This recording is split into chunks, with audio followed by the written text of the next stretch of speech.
Bonjour à toutes et à tous, bienvenue. Je suis Cécile, coach certifiée et fondatrice de Réquiliance. Je suis passionnée par le développement personnel et les ressources humaines. Depuis plus de 15 ans, j'ai développé un réseau large et varié et un de mes talents, paraît-il, est de plutôt savoir bien l'entretenir.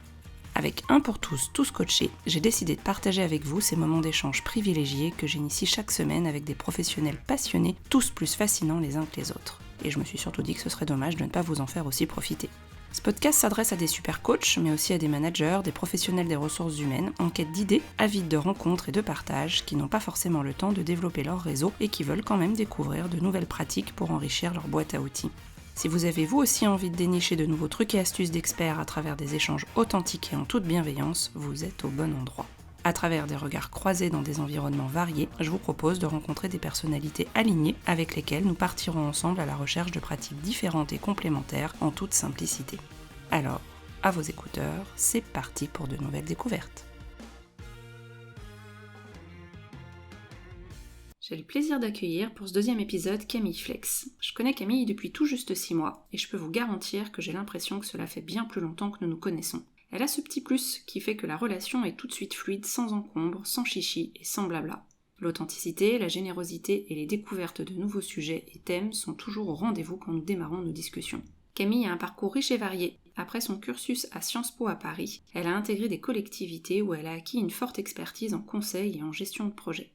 Elle a ensuite évolué sur du contrôle de gestion pour finalement intégrer Deloitte Consulting, pour qui elle a réalisé des audits et du conseil auprès de clients du secteur public. Elle y a découvert le Lean avant de s'installer en région lyonnaise et de rejoindre Alptis pour monter le pôle optimisation et transformation opérationnelle et accompagner ainsi de nombreux dirigeants, dirigeantes et managers.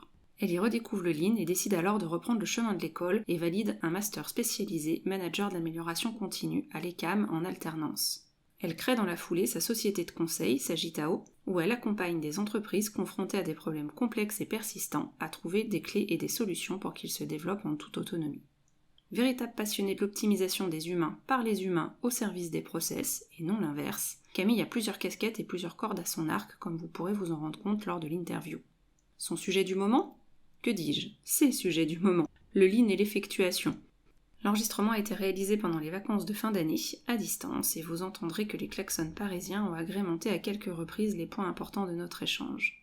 J'ai réduit au maximum les aléas sonores et suis certaine que vous vous laisserez porter par l'entrain et le plaisir que nous avons pu prendre à échanger. Et je ne vous en dis pas plus, je laisse place à notre échange avec Camille. Bonne écoute!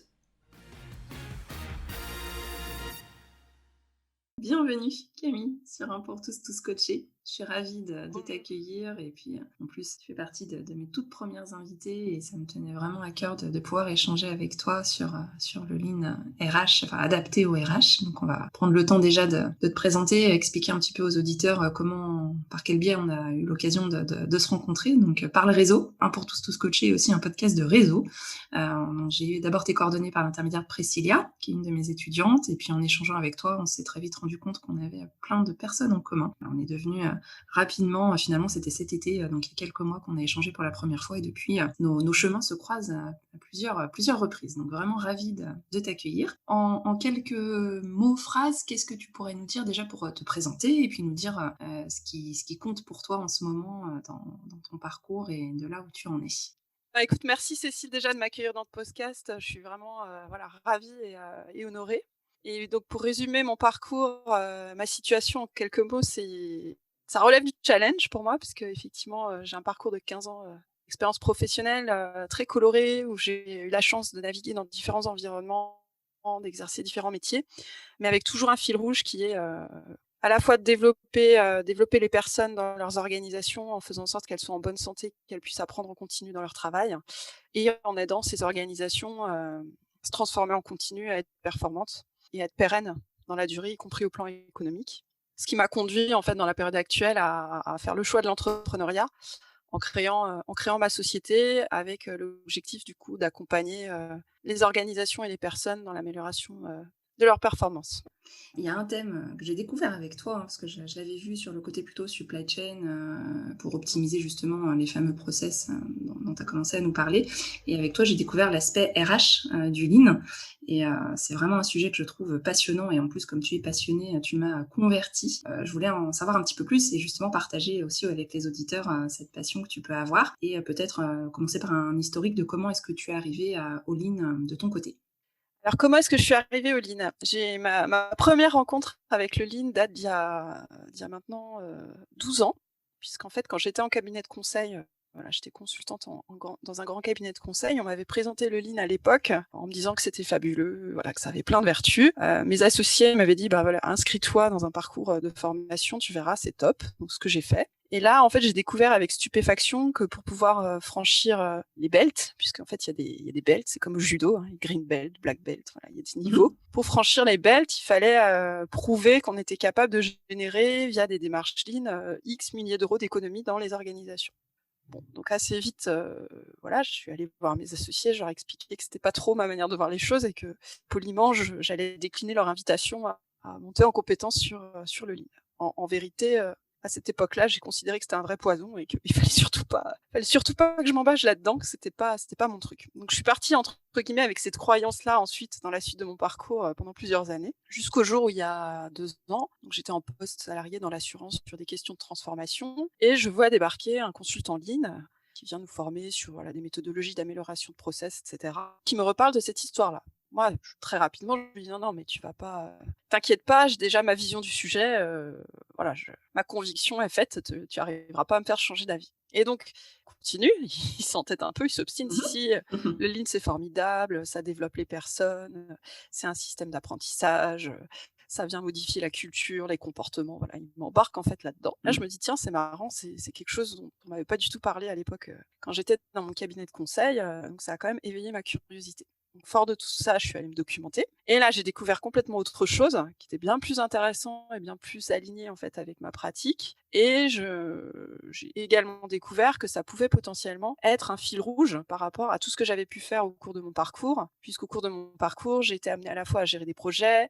à faire du contrôle de gestion, donc à travailler sur la performance économique, à piloter des démarches qualité, des démarches ISO, à accompagner le changement avec les équipes, à travailler sur des circuits de réclamation client pour gérer la qualité client. Voilà, tout un tas de choses, en fait, tout un tas de dimensions finalement qui sont au cœur de la fameuse pyramide, sécurité, santé, qualité, délai, coût. Et le Lean avait cette qualité justement de pouvoir réconcilier tout ça avec en plus un fondement qui est de permettre aux gens d'apprendre. Donc j'ai complètement changé de croyance, on va dire, Mhm. et je me suis dit que ça valait le coup, entre guillemets, d'aller approfondir cette chose-là en le pratiquant, parce que c'est clairement une approche en fait qui nécessite voilà, beaucoup de lecture pour se forger aussi sa propre vision du sujet, mais c'est surtout une approche qui se pratique avec des équipes pour pouvoir voilà, justement trouver sa coloration. Côté Voilà comment je justement suis arrivée. terrain et pratique, ouais, comme, comment tu as pu redécouvrir du coup d'une nouvelle manière Oui, le Lean. Et comme tu l'exprimes très bien et puis on a déjà eu l'occasion d'échanger sur des cas concrets, tu dis toi-même que rien ne vaut, des exemples concrets, pour pouvoir mm. illustrer, les bienfaits du Lean. Quels exemples te viendra en tête? Qu'est-ce que tu souhaiterais, justement partager avec nous? Par quoi commencer? Très bonne question. Donc, avant de parler d'exemples concrets, je pense que ce qui est important, c'est de revenir vraiment aux fondamentaux. En fait, le Lean, ça provient en fait de l'expérience Toyota, qui est une expérience en fait progressive et empirique. C'est pas un jour quelqu'un a parlé du Lean et hop, c'est devenu une méthode figée, etc. Toyota, au cours de son histoire, a déployé des systèmes de management et des systèmes opérationnels relativement atypiques et propres à son propre mode de fonctionnement.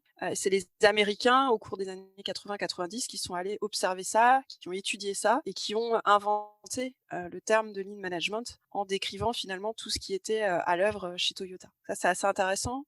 C'est une pratique d'origine japonaise qui a été retranscrite par des Américains. Là, déjà, il y a des enjeux culturels derrière. Le fondement, en fait, du Lean sur lequel moi je reviens souvent, après je viendrai aux exemples concrets, c'est de considérer justement que la source des non-performances au sein d'une organisation est liée à nos biais en matière de décision. Pourquoi en fait est-ce qu'on a des biais? Tout simplement parce qu'on est des êtres humains et que donc on prend parfois des décisions sur la base d'idées reçues. très bon exemple d'idée reçue, c'est le parcours que moi j'ai eu vis-à-vis du lean, hein. J'avais une idée reçue qui était que c'était un poison. J'en suis pas revenue, et donc j'ai challengé ensuite cette idée reçue pour me permettre de faire autre chose. Donc l'idée, c'est de dire on accepte l'être humain tel qu'il est, on le respecte parce qu'il a ses idées reçues. Par contre, ce qui est important, c'est de pouvoir déployer dans l'organisation des mécanismes qui permettent de challenger ça.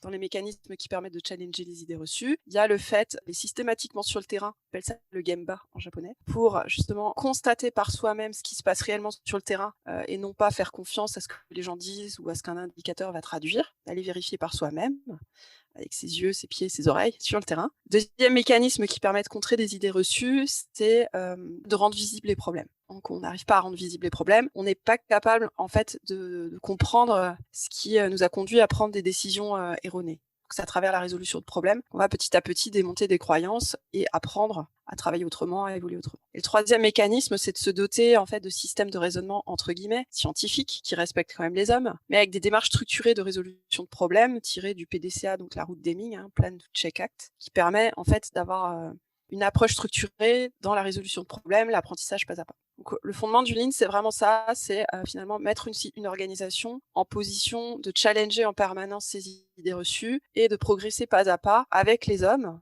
sur le terrain pour prendre de meilleures décisions et prendre des décisions du coup qui permettent d'augmenter la valeur produite pour le client et pour les collaborateurs en chassant tous les gaspillages et toutes les choses superflues qui sont générées par de mauvaises prises de décision. Ça, c'est vraiment le fondement et c'est souvent, malheureusement, tu citais tout à l'heure le fait qu'on connaît souvent le Lean pour sa vertu d'amélioration de process, notamment au niveau supply chain. C'est souvent ce qui est oublié, en fait, ce qui n'est pas présenté, et on a tendance à présenter le Lean comme une boîte à outils qui permet de faire du maxi bonus en termes d'efficacité de process. Mais le fondement est vraiment important pour éviter de faire fausse route et de se retrouver dans une démarche vraiment productiviste qui oublie finalement la vision long terme, la satisfaction collaborateur et l'apprentissage continu au sein des organisations. Une fois que j'ai fait ce petit détour, j'en viens à mon exemple que je reprends souvent, qui est l'exemple en fait d'une société d'assurance, mais vous prendriez une banque, c'est pareil, avec un service courrier qui est chargé en fait de réceptionner les courriers et les mails entrants, donc de la part des clients qui sollicitent la compagnie d'assurance pour tout un tas de démarches, de demande de souscription de produits d'assurance, de demande de remboursement d'une facture d'ostéopathie, de demande de modification de contrat parce qu'une famille a déménagé, etc. Donc le manager en fait de cette équipe, situation vécue, je suis allée effectivement travailler avec cette équipe pour voir ce qui pouvait être amélioré et travailler sur la résolution d'un problème bien précis. Et en les observant sur le terrain, en fait, je constate avec beaucoup d'étonnement la chose suivante. Donc, je vois le manager sur son ordinateur recevoir des emails, donc dans sa boîte email de demande de souscription, donc avec beaucoup de pièces jointes, beaucoup de documents, imprimer cet email avec l'ensemble des pièces jointes, donc ce qui prend un certain temps, ce qui consomme beaucoup de papier, et ensuite prendre le tas d'emails papier pour aller le mettre dans le scanner et renumériser le tout pour qu'en fait ce flux parte dans un système d'information qui va permettre en fait d'orienter la demande du client vers le bon service concerné au sein de la compagnie d'assurance. Donc je vais voir ce manager et je lui dis mais explique-moi pourquoi vous faites ça, pourquoi vous imprimez des mails pour les renumériser. Ça me semblait complètement non seulement ubuesque en termes de sens, complètement anti-économique pour l'entreprise et surtout extrêmement démotivant pour l'équipe. Et il m'explique calmement qu'en fait tu comprends Camille, c'est compliqué, ça fait longtemps qu'on remonte le problème. En fait le problème c'est que l'outil informatique qui gère l'orientation des demandes entrantes n'a pas prévu qu'on puisse orienter des flux de nature email dans cet outil. Cet outil ne permet d'orienter que des flux qui viennent du scanner, de l'outil de numérisation pour ensuite les orienter. Voilà, donc on est capable d'orienter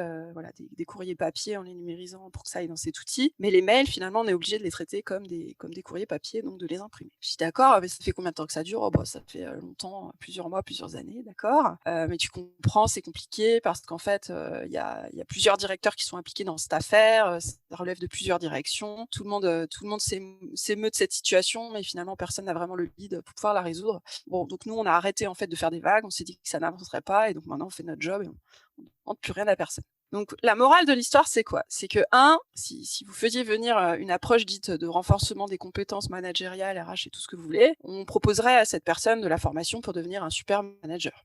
En l'occurrence, c'est plutôt un très bon manager. Cette personne-là que j'ai observée, ça n'aurait pas du tout réglé le problème, puisque là, le problème est vraiment un problème vraiment opérationnel, d'outils inadaptés, de process, pour le coup, à fort taux de gaspillage, à la fois économique et humain. Donc, Le lean, en fait, qu'est-ce que vient apporter une approche lean par rapport à un problème comme ça? C'est que finalement, il y a trois dimensions sous-jacentes. La première dimension, c'est l'optimisation du système opérationnel. C'est-à-dire qu'en fait, on va décortiquer un processus de tâches, donc une série de tâches avec un flux d'opérations, et on va regarder quelles sont les opérations qui n'apportent aucune valeur ajoutée pour le client.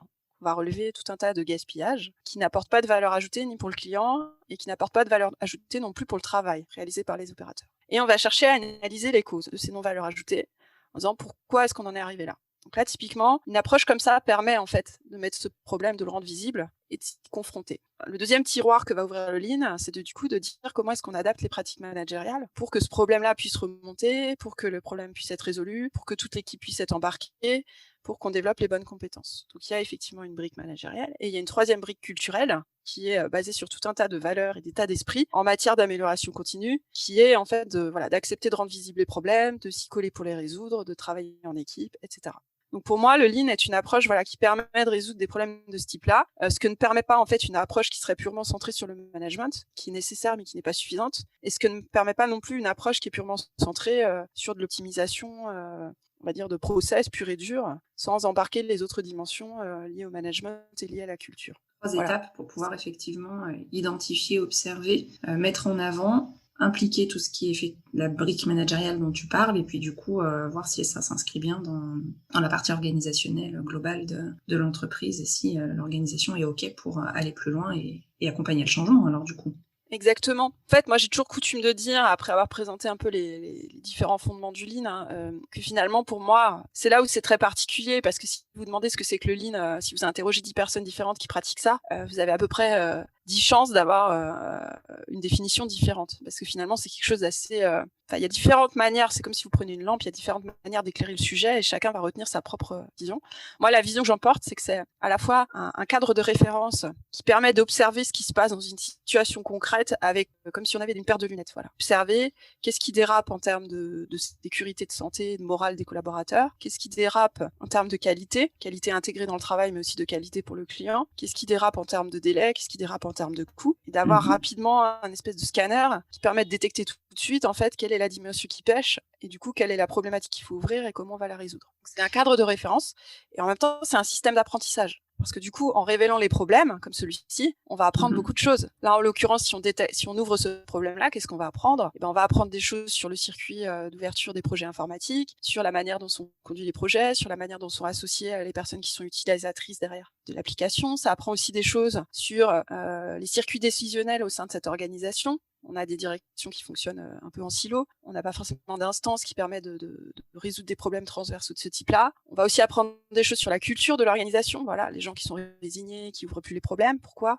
On va apprendre plein de choses. Et en fait, c'est ces apprentissages qui vont permettre de progresser pas à pas pour, au fur et à mesure, améliorer les processus, donc les pratiques opérationnelles. C'était le premier tiroir dont je vous parlais. D'améliorer les pratiques managériales, le deuxième tiroir. Et surtout, de modifier en profondeur la culture et les comportements au sein de l'organisation pour ancrer vraiment l'amélioration continue au quotidien chez tout le monde. Et sur les trois tiroirs que tu décris, par rapport à ton expérience, puisque du coup, tu accompagnes des clients justement sur la mise en place du Lean et apporter ton expertise, quel est le tiroir qui pêche le plus ? Est-ce qu'il y en a un plus qu'un autre ou c'est à égalité ?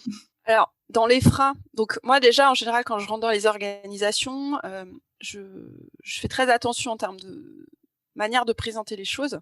J'explique toujours que pour moi, le Lean est un référentiel sur lequel je m'appuie. Un référentiel, mais ce n'est pas le seul. Voilà, c'est là où il faut faire attention. Ça peut vite devenir une approche très passionnante. Comme toute chose passionnante, dès qu'on tombe dans la passion, il y a des avantages, mais il y a aussi beaucoup d'inconvénients. C'est-à-dire que la passion peut rendre aveugle. Et donc, on ne voit plus que ça et on se dit que ça devient la vérité. Donc, là, attention, on est dans l'excès. Attention à ça. Donc, moi, je suis vraiment dans la mesure en expliquant à mes clients que c'est quelque chose dont je m'imprègne beaucoup parce que je pense que ça a vraiment du bon dans les organisations, mais que voilà, il faut garder les pieds sur terre et être aussi pragmatique et ne pas tomber dans une vision idéaliste et prescriptive en fait. Voilà, moi j'arrive avec cet état d'esprit-là chez mes clients et là en fait les facteurs de frein à pouvoir, on va dire, s'inspirer de ces éléments de fonctionnement dans une organisation, en fait c'est les suivants. C'est la posture en fait du dirigeant. Comme souvent, on dit toujours qu'il faut que ce genre de démarche parte d'en haut. Il faut à la fois que le dirigeant soit prêt à accepter de rendre visibles les problèmes et C'est tout à fait compréhensible pour un dirigeant d'entreprise d'avoir peur de ça, notamment dans des entreprises où le dirigeant est propriétaire en fait de l'entreprise. C'est presque identitaire. Donc ouvrir la boîte à problèmes, je sais pas ce qui va en sortir. Parfois, je préfère en fait ne pas trop savoir parce que j'ai peur que derrière je maîtrise plus la situation.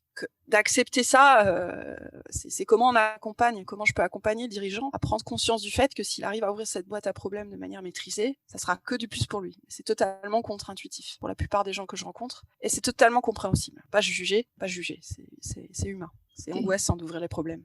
La deuxième limite que je peux remonter, c'est le degré d'implication du dirigeant. C'est-à-dire que moi, quand j'arrive en accompagnatrice, on va dire, de l'entreprise, je suis vraiment dans une posture d'experte en matière de méthodologie, d'apport, de démarche. Pas du tout experte sur le contenu et sur le métier. Expertise contenu-métier, c'est l'entreprise qui l'a. Et je veux surtout pas rentrer là-dedans parce que je vais les déposséder finalement de l'autonomie qu'ils vont être capables de construire pour pouvoir ancrer ce genre de démarche dans la durée. Donc ça veut dire que moi j'interviens sur une posture vraiment plus de coaching, de facilitation, pour apporter de la méthode, mais surtout pousser les gens pour les aider à accoucher de leurs problèmes et ensuite de les aider à structurer la mise en œuvre des solutions. Ce qui veut dire qu'en fait, pour que ça puisse avancer, il faut que le dirigeant et il faut que les équipes s'impliquent. Et très souvent, en fait, quand un dirigeant ou une entreprise ou des collaborateurs font appel à quelqu'un d'extérieur pour les accompagner, peut y avoir la croyance qui est qu'en fait, la personne, elle va résoudre le problème. C'est bon.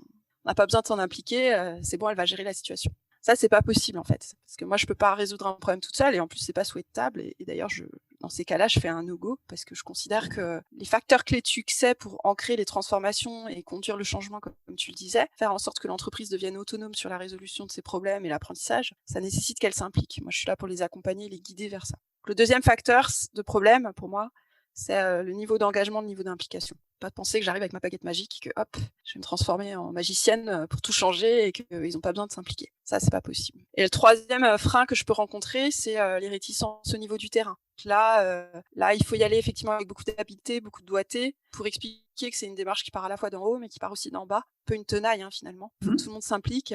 Il faut que les collaborateurs aussi soient prêts à croiser leur représentation avec celle des dirigeants, à ne pas juger, sortir un peu du conflit franco-français, patron versus salarié. Parce que si on continue comme ça, on n'y arrivera jamais. D'accepter en fait que le dirigeant puisse avoir sa propre manière de penser et que c'est OK, que les collaborateurs ont leur propre vision des choses et que c'est OK aussi, et que c'est à partir de ça qu'il va falloir travailler.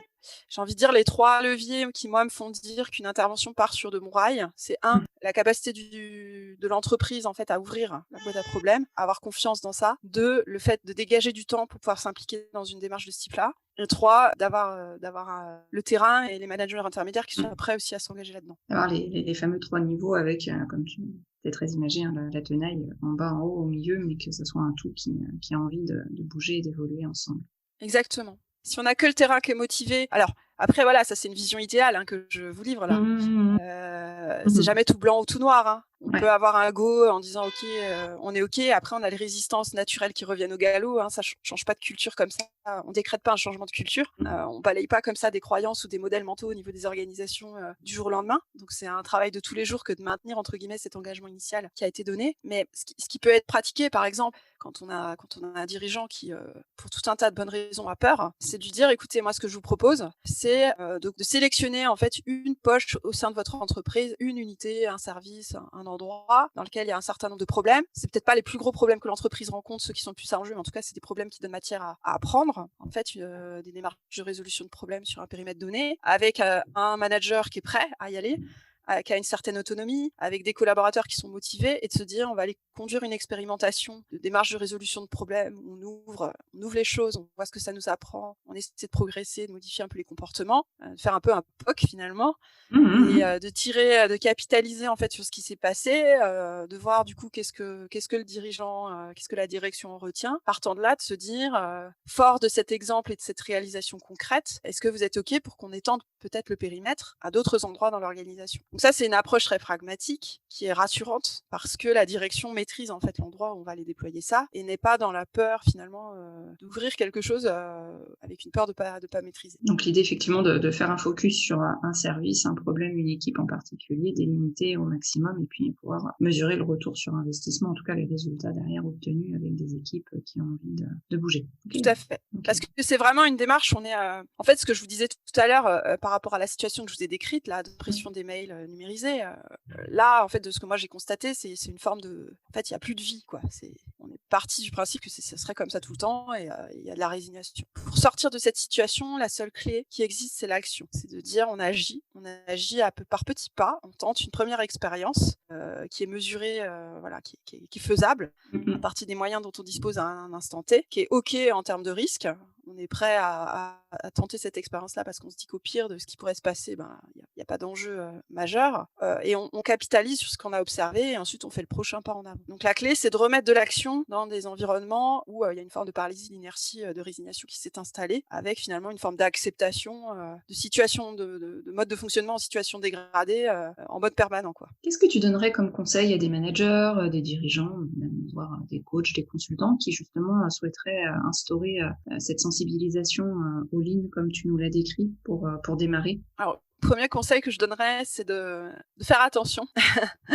Parce que selon la manière dont on lit le lean, on peut en tirer le meilleur comme le pire. L'expérience nous l'a prouvé, c'est aussi pour ça que ça a relativement mauvaise presse en France. Pourquoi ça a mauvaise presse en France? Alors, je me prétends pas du tout être chercheuse, je pense que ça ferait l'objet de travaux de recherche aussi pour comprendre ce qui s'est passé. Moi, la lecture que j'en fais, c'est qu'on est quand même un pays à forte tradition cartésienne, un pays d'ingénieurs avec des systèmes d'organisation relativement pyramidales, très descendants. Et on a voulu, au sein des organisations, faire rentrer des principes lean qui finalement fonctionnent un peu en pyramide inversée, où c'est le terrain qui sait, personne d'autre que le terrain ne sait mieux quels sont les critères dans mon travail. Donc on fait confiance au terrain et le terrain fonctionne par subsidiarité vis-à-vis des managers au-dessus, en disant j'interpelle mon manager dès lors que je n'ai plus la capacité à résoudre un problème ou à prendre une décision. Donc on a fait rentrer en fait des pratiques de ce type-là dans des organisations pyramidales. Culturellement, ça fait un choc et du coup ces organisations pyramidales, pour celles qui en tout cas ont choisi ça, ont eu tendance à voir dans le lean les miracles produits par la boîte à outils, permettent d'améliorer la performance des process, en mettant un peu de côté le reste, c'est-à-dire la vision long terme, l'embarquement des collaborateurs,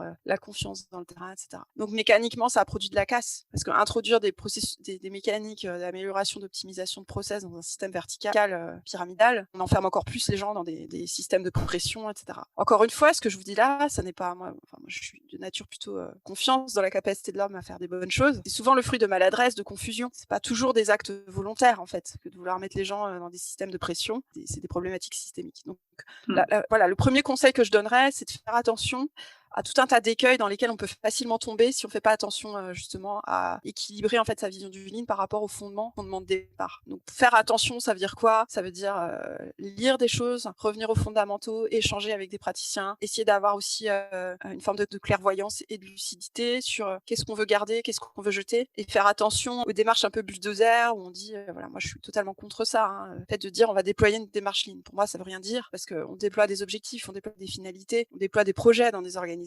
Le lean est là pour aider, guider, mais au même titre que d'autres approches peuvent tout à fait être utiles. Voilà, faire attention, bien s'entourer, bien se documenter, se former, pour pas faire n'importe quoi et pas créer de la casse involontairement. Ce serait vraiment le premier conseil que je donnerais. De bien se renseigner, de se faire accompagner, de se former pour pouvoir justement apporter une vision et d'échanger avec des pairs aussi, Okay. Voilà, de pas se lancer tout seul là-dedans. D'échanger, de partager. Mais justement, tu me fais une transition parfaite puisque la question d'après, c'était savoir comment tu entretenais ton réseau, puisque du coup, je sais que ça te tient aussi à cœur, tu es énormément dans l'échange, le contact et puis dans la mise en relation aussi des personnes. Et pour tous coachés, on est aussi sur une démarche de réseau, d'apprendre des uns des autres. C'est quoi tes trucs et astuces à toi, Camille, pour entretenir ton réseau? Alors franchement, c'est une question à laquelle j'aurais du mal à répondre parce que j'ai pas le sentiment de faire quoi que ce soit pour entretenir mon réseau. Pour moi, c'est juste quelque chose de naturel en fait. J'aime, c'est quelque chose de profond en moi qui est justement d'écouter les partages d'expériences, d'être curieuse par rapport à ce que vivent les gens dans leur contexte professionnel, d'apprendre au contact des autres. Pour moi, c'est vraiment quelque chose de vital et ça me nourrit. Ce qui me nourrit aussi, c'est justement la capacité à dialoguer avec des gens qui sont d'horizons complètement différents. Et de me dire, tiens là, totalement improbable, mais je suis sûre qu'il y a un dénominateur commun qui ferait que ces gens-là seraient capables en mettant leur cerveau ensemble, de construire quelque chose d'innovant. Si je refais encore référence au lean, on dit toujours que les causes des problèmes sont aux interfaces et la valeur se produit aux interfaces. Et d'ailleurs, c'est ce qu'on voit souvent dans les organisations, c'est que les problématiques, elles sont souvent liées à des manques de coordination et à des manques de valorisation de ce qui peut se passer aux interfaces. En fait, l'animation réseau, c'est pareil. Pour moi, c'est de se dire, on a une personne A, on a une personne B, elles ont des parcours différents, mais il y a forcément quelque chose qui les réunit et c'est ce truc-là qui crée un plus. ça, et moi, ça me motive. C'est un peu une espèce de... J'ai l'image un peu de la quête au trésor, quoi, de la chasse exploratrice, qui va aller chercher cette petite pépite qui est au croisement de ce que les gens peuvent dire, peuvent faire, pour me dire, tiens, là, il y a un truc à explorer, ça serait intéressant de creuser. Voilà. Donc, j'ai toujours beaucoup de plaisir à aller m'enrichir au contact des autres, à aussi partager. C'est-à-dire que quand je lis, par exemple, des articles, je me dis, tiens, ça, je suis sûre que ça pourrait intéresser quelqu'un, ou bien, tiens, ça, j'aimerais bien avoir l'avis de cette personne là-dessus, comment elle le voit. Et en fait, ça se fait comme ça. De fil en aiguille, quand j'échange avec les gens, les personnes me disent, ah bah tiens, ce que tu me racontes, je pense que ça pourrait intéresser un tel, tiens, je vais vous mettre en relation. Ça se fait vraiment naturellement. Ça Si se j'aurais sent. des trucs astuces à donner. D'être naturel, du coup, si j'entends, et transcrire un peu ce que Ouais, tu, je pense, ce que tu me dis, être naturel soi-même, échanger. Voilà, après, on attire aussi, je pense, à soi un certain type de personnes. Moi, je suis quelqu'un de très engagé. J'essaie de rester aussi authentique parce que je me dis que c'est comme ça qu'on a le plus de capacité à être naturel et profond dans les échanges qu'on peut avoir. Ça correspond très bien à certaines personnes, ça correspond pas du tout à d'autres. Bah, c'est OK. C'est aussi comme ça qu'on se construit finalement un réseau relationnel avec lequel on trouve du plaisir à échanger, à partager, à construire des choses ensemble. Et cette notion justement de plaisir que tu soulignes, d'envie de partage, d'échange, de connaissances et puis de regards croisés différents. Je reprends l'image de la lampe de tout à l'heure que tu as utilisée, éclairer un élément avec plein d'angles de lumière différents et pouvoir justement s'entourer de plein d'ampoules différentes pour pouvoir en faire quelque chose d'encore plus lumineux. Okay. Belle image. J'ai repris. J'achète. Je ne fais que reprendre celle que tu as proposée tout à l'heure, du coup. Donc, je trouve que c'est assez parlant. Tout ce qui est justement image permet d'encore mieux ancrer en nous nos représentations. Et tu parlais d'authenticité. Tu étais authentique. Comment on fait pour être authentique? Comment on fait pour être aligné? Quelles sont selon toi là aussi les clés, la recette pour être authentique et aligné avec soi-même? Waouh. Je pense que déjà c'est l'œuvre d'une vie. Ouais. Parce que on évolue aussi. Enfin, moi, je suis pas du tout. Voilà, si on prend le rétroviseur par rapport à là où j'étais il y a 15 ans, 10 ans, 5 ans, enfin, ça évolue. Alors les clés, c'est pareil. C'est comme pour la question du réseau. Franchement, c'est pas facile de rendre ça explicite, mais je vais tenter. Je pense que la clé, en fait, c'est déjà de bien se connaître. Parce que si on se connaît pas bien, ben forcément, on sait pas ce qu'on est, donc être authentique quand on sait pas ce qu'on est, ce qu'on aime, ce qu'on n'aime pas. Ben, du coup, qu'est-ce que je vais laisser transparaître si je me connais pas bien? En fait, donc ça pour moi déjà c'est important. Alors je prétends pas bien me connaître, mais en tout cas c'est des progrès quotidiens au travers des expériences, voilà, qu'on apprend, qu'on s'observe dans ses réactions et qu'on se dit tiens pourquoi je réagis comme ça, qu'est-ce que ça m'apprend.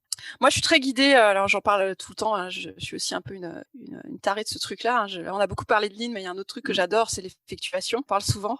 Je me regarde toujours un peu comme une ovni, mais j'adore. L'effectuation, c'est une approche qui a été développée par Sarasvati, qui est une chercheuse indienne qui a étudié en fait les logiques d'action des entrepreneurs, pour comprendre en fait quels étaient les schémas cognitifs et les modèles mentaux qui faisaient qu'ils agissaient, qu'ils prenaient leurs décisions comme ils le faisaient. Ces travaux sont beaucoup relayés en France par des chercheurs tels que Philippe Silberzan à l'EM Lyon, Dominique Vian qui est à la Schema Business School et d'autres. Donc je vous invite vraiment à aller consulter leurs travaux.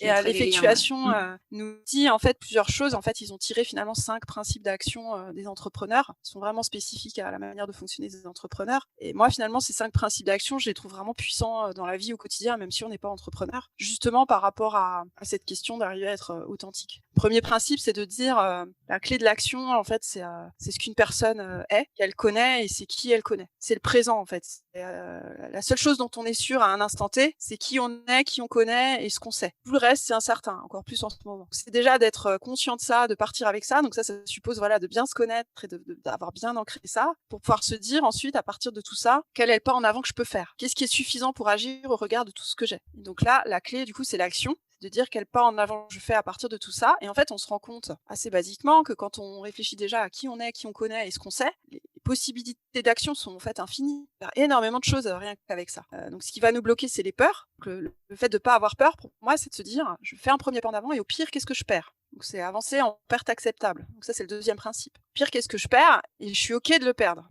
coup, si je suis OK de le perdre, en fait, il n'y a plus peur d'avancer, plus aucune peur. Si par principe, je considère que le pire qui puisse m'arriver, c'est OK, je suis prête à le perdre. Donc là, il n'y a plus de peur. Donc c'est assez différent du mode de fonctionnement habituel. On a tendance à se dire, je me fixe un super objectif là, je réfléchis à ce qui est nécessaire de faire pour agir. Là, c'est pas ça. Je me fixe un objectif réaliste au vu de ce dont je dispose à un instant T et j'avance. Et en fonction de ce que je vais découvrir, ça va me permettre d'avancer, de faire de nouveaux pas en avant.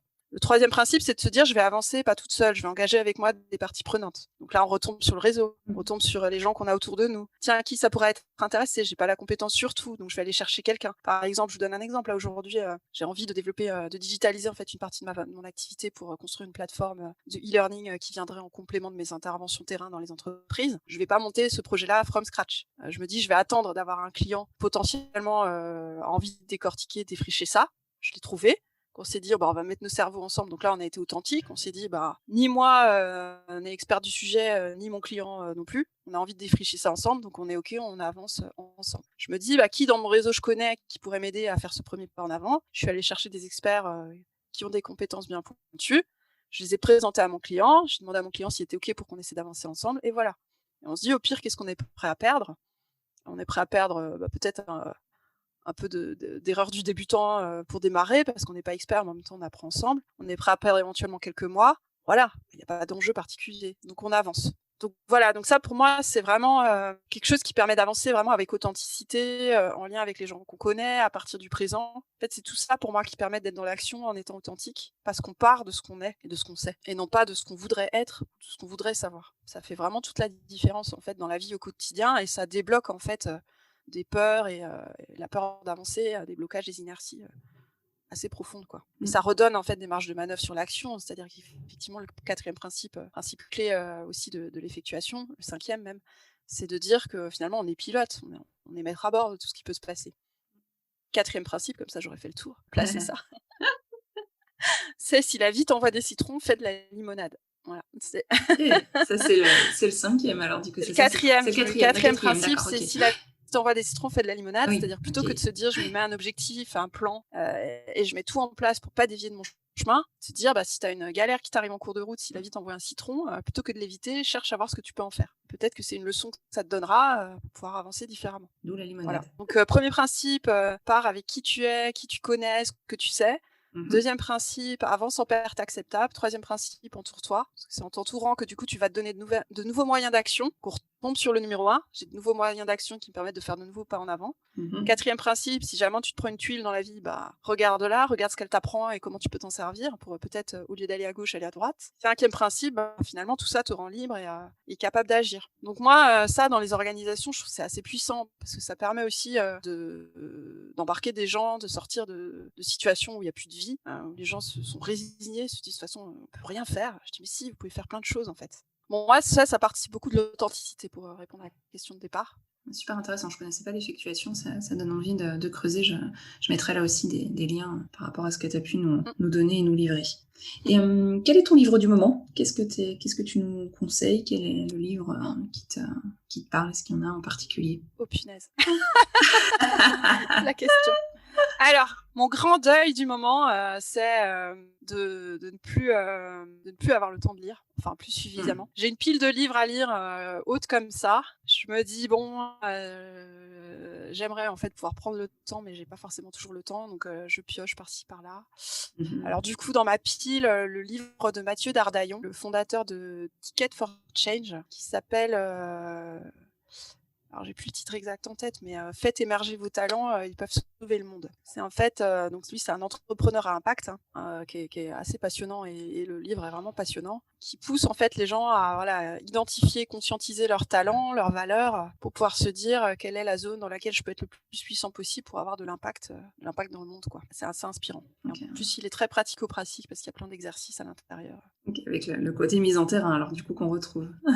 Oui, très terrain et puis surtout très engagé, quoi, vraiment. Ouais. Et là, on est à fond, dans l'engagement, l'authenticité. C'est l'engagement à impact, en fait. Donc, ça rejoint toutes les thématiques en cours sur la raison d'être, entreprise à mission, etc.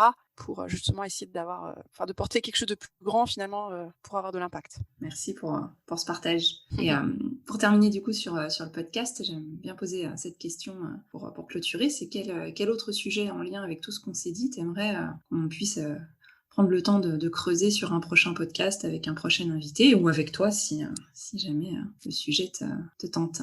Super question. Je pense que dans le contexte actuel, ce serait intéressant de creuser justement les questions de comment on peut avancer dans l'incertitude. Comment faire pour avancer sans savoir forcément... L'effectuation offre déjà beaucoup de réponses par rapport à ça, puisque c'est logique. Par définition, un entrepreneur, il est dans l'incertitude. Si c'est pas en fait encore ce qu'il va créer. Un vrai entrepreneur, c'est quelqu'un qui crée un marché, c'est quelqu'un qui défriche des sujets. Par définition, il sait pas ce qu'il va trouver. Je trouve que du coup, dans la période actuelle, d'arriver à donner des clés à toutes les personnes pour que l'incertitude ne soit plus vue comme quelque chose d'angoissant, d'anxiogène, de paralysant et de déprimant, mais plutôt comme une situation qui ouvre le champ des possibles pour peu qu'on soit capable de mobiliser un certain nombre de clés, d'état d'esprit et de posture d'action. Je pense que ce serait un grand service à rendre aux gens, justement, si on arrivait à faire prendre conscience que l'incertitude peut aussi être une chance, en fait. Pouvoir aussi mutualiser avec le moment présent et ce qu'on est en train de vivre.